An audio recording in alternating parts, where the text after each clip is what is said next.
గీ ఇన్సూరెన్సులు ఎందుకు కడతారో ఏందో నుల్లా. మా కంపెనీలే తక్కువ, మా కంపెనీలే ఎక్కువ, మా దాంట్లో ఉండుర్రి, మా దాంట్లో ఇన్సూరెన్సులు తీసుకోండి అని అంటారు. కానీ గీ ఇన్సూరెన్సులు జనాలను ఆగం చేస్తాయి. ఓ దిక్కు మనుషుల పానాల మీదకే రావట్టే. ఒకప్పుడు అవ్వయ్యలంటే భార్యాభర్తలంటే ఒకరికొకరు పానం లెక్క, కానీ ఇప్పుడు మొత్తం పైసల లెక్క అంతా. గీ ముచ్చటిన్నాక కోపం నశాలానికి ఎక్కుంది. మీరు కూడా చూడుర్రి అది. అమ్మో, ఈ కరెంట్ కాంట్రాక్టర్ శివాజీ గాడి బుర్రలో ఏముందో గాని వాని దురాశకు ఒక నిండు పానంబాలైపోయింది. ఇన్సూరెన్స్ పైసల కోసం ప్రేమించి పెళ్లి చేసుకున్న భార్యని చిత్రహింసలు పెట్టి చంపేసి ఆఖరికి డ్రామాలు ఆడతాండు.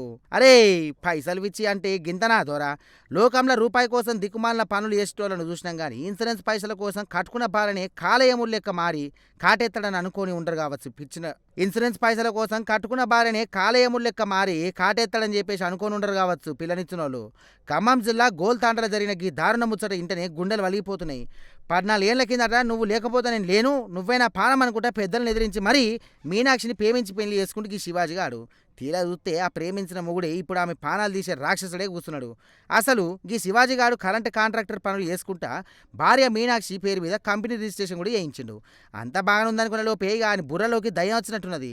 భార్య పేరు మీద 80 లక్షల రూపాయలు విలువైన ఇల్లు, దాని మీద ₹1,00,00,000 ఇన్సూరెన్స్ ఉందని చెప్పేసి వానికి బాగా తెలుసు. ఇక ఈమెన్ కనుక లేపేస్తే హౌస్లో లోన్ మొత్తం మాఫ్ అయిపోతుంది, పైగా చేతికి ₹1,00,00,000 ఇన్సూరెన్స్ పైసలు వస్తాయి అనుకున్నాడు. గంతే, పొద్దుగల లేస్తే జాలిగా షాయి దాగుడు మనిషి నేను చంపితే నాకు ₹1,00,00,000 ఇన్సూరెన్స్ వస్తుంది అనుకుంటా పాపం ఆ పిల్లని బతుకునగానే చంపినంత పని చేసిండు.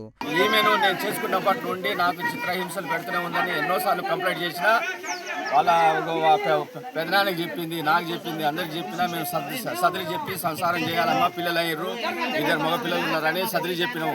అబ్బాయిని కూడా మేము ఎన్నో విధాలుగా ఆయనకు కరెంటు పనిలో కావాలన్నా కూడా డబ్బులు సాయం చేసినాం, లైసెన్స్ ఇప్పించినాం, అన్నీ చేసినా కూడా వాడు ఏదో లంచ కొడుకు వాడు కావాలనే అక్రమ సంబంధం పెట్టుకొని తర్వాత వాళ్ళ తల్లిదండ్రుల మాటలు విని ఆఖరికి అనుకున్నది పని చేసిండు దొరా. నిన్న రాత్రి మీనాక్షిని పశువును కొట్టినట్టు కొట్టి గాలి ఆడకుండా చేసి చంపిండు. అటెనక ఆమె నువ్వు చచ్చిపోయిందని చెప్పి సురేసుకుందని కథలిండిగా. అరే, నిన్ను నమ్మచ్చిన పిల్లని పైసల కోసం ఇట్లా బలిపశువుని చేస్తావా?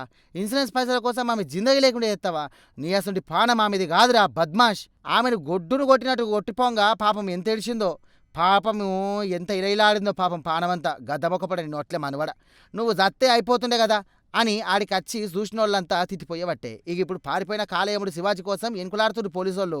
ఏదేమైనా ఈ పైసలు పిచ్చి ముదిరిపోయిన సమాజంలో మనుషులు ఎటుపోతానో అర్థం కాకొచ్చింది. ఇక మన ఖమ్మం పోలీసులను తాట తీసి లోపల ఎత్తనే ఆ చనిపోయిన తల్లి ఆత్మకు శాంతి దొరుకుతుంది.